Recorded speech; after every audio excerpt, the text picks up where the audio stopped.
నమస్కారం తీసుకోండి. ఏ ఆటంకాలు రాకూడదు, అది చాలా ముఖ్యం. గణపతి అనుగ్రహం కలగాలి.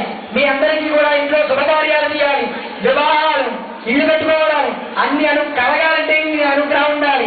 నమస్కారం తీసుకుని మహానుభావ ప్రతిష్టా ఫలితాన్ని బ్రాహ్మణ ద్వారా మాకు అందించవయ్యా అని చెప్పి వేసేయండి. అక్కడ మళ్ళీ అక్షరం వేయండి, అలా పెట్టేయండి. స్వామి దగ్గర పెట్టేయండి. అలాగా కలిపి పెట్టేయండి. అలాగా అమ్మా చెల్లెమ్మ వాళ్ళు కలిపి పెట్టేయండి. అలాగా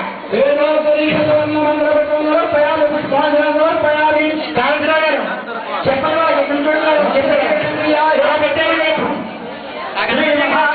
భగవాన్ అక్షరం తీసుకోండి, భగవాన్ అక్షరం తీసుకోండి. ఆడవాళ్ళు నిండిపోయే చేతిలో కింద వేసేలాగా గణపతి సుప్రీత సుప్రదంగా కింద వేసేలాగా పూజ చేసిన అక్షతలు మీరు వేసుకుని మీ భార్య మీద వేయండి.